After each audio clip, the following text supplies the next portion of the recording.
What a day. What's going on, guys? It's Ricky with Technical Solutions, and you're not going to want to miss this update because we're going to talk about what happened after the FOMC rate decision that led to such a significant downturn.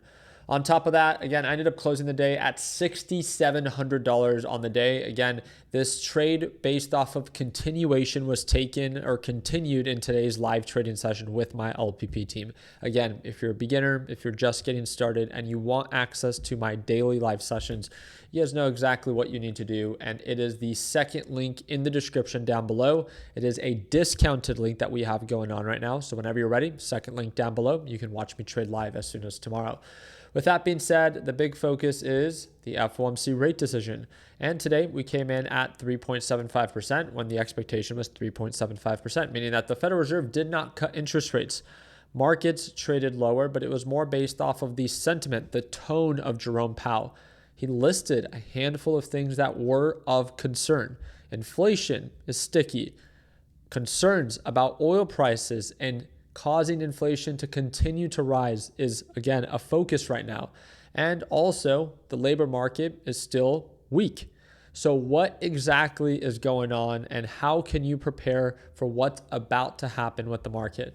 Now, again, if you've ever watched my videos, you know that I do like when markets sell off. As you saw today, the way that we were able to make money is we were able to go in an inverse ETF, which is a short pretty much of the actual stock itself, and that's MSTR. So as that sells off, MSTZ goes up. With that being said, I've made it very clear in the past before. It's important as a trader to know when to step on the gas and when to be cautious. I've pointed this out before, from the common support levels to the common resistance levels. I know I sound like a broken record, but I need people to hear it because yes, we are selling off. And yes, news does look uncertain. I hope that markets continue to sell off, not just because I plan to short them, but because I want more deals, right? I would love to buy some of the Mag 7 companies at a better price. Cool. But I'm not convinced that the markets have to continue to sell off. And again, I want markets to sell off. The reason why is that for the past few weeks, the markets have been stubborn. This is QQQ. We have not really made new lows. If you actually zoom out a little further, you can see that we have not made new lows since November of 2025.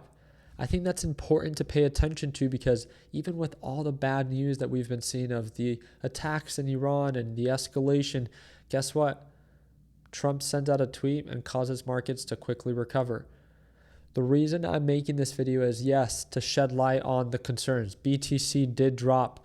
Yes, Meta is shutting down the metaverse after spending $80 billion on this project. What an absolute joke. Or I don't even want to call it a joke because I guess they wanted to invest aggressively into a space that they saw something in, but obviously it didn't pay off. At one point, some of this real estate in the metaverse sold for $2.4 million. So if you think you're having a bad day, just think about them. On top of that, the Pentagon has requested over $200 billion from the White House to fund the war against Iran. Now, with all that uncertainty, with all that concern, remember, markets don't like uncertainty.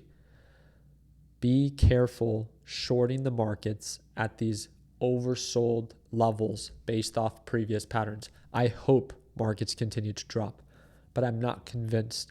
I think that by understanding just previous patterns, and that's all this is about, by understanding previous support levels and where the market tends to bounce, where it tends to recover from.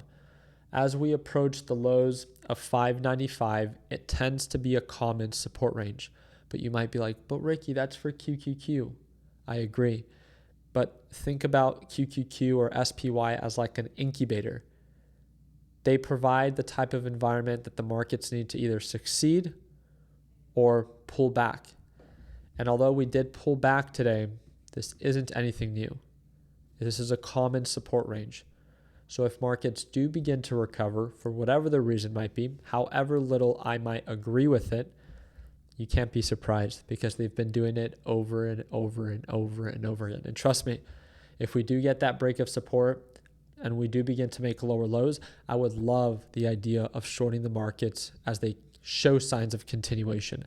I'm just making this video as someone that when people comment saying, Ricky, all you like to do is short the market, all you like to do is watch the markets fall, I am making this video and at least shedding light on, hey, yes, markets were selling off today. Yes, I do hope they continue to drop, but I would be careful shorting.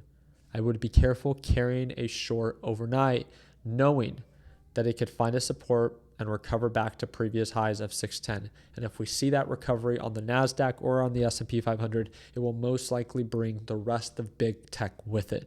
That's why I'm making this video. Yes, what Jerome Powell said today does inject uncertainty in the market. It does look like things are still getting uncertain in the Middle East.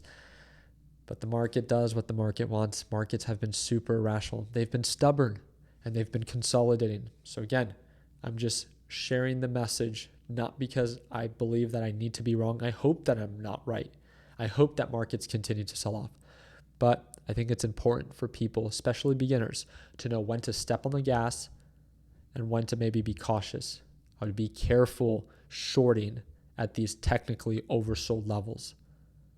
Okay? Capiche?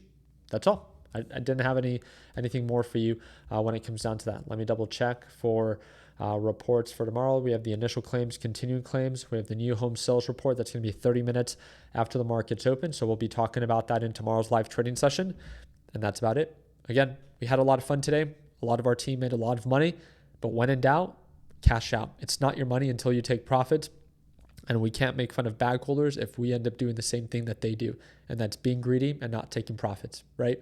So again, let's lead by example. When in doubt, cash out. And we're all here for the same reason. So let's lock in those profits. I hope to see you for tomorrow's live trading session. Again, whenever you're ready to tune on in, it's the second link in the description down below. And if you do end up tuning on in, we'll most likely be talking about the new home sales report to see how it impacts the overall market. I really do appreciate you guys' time. I hope that earned a thumbs up, and feel free to rewatch it. If you guys did not watch the FOMC live stream on how the market reacted, the way it reacted, and the series of questions that Jerome Powell answered that led to more selling pressure. So again, I really do appreciate you guys' time. Hope that we're in a thumbs up. Please consider subscribing. And like always, let's make sure that we end the year on a green note. Take care, team.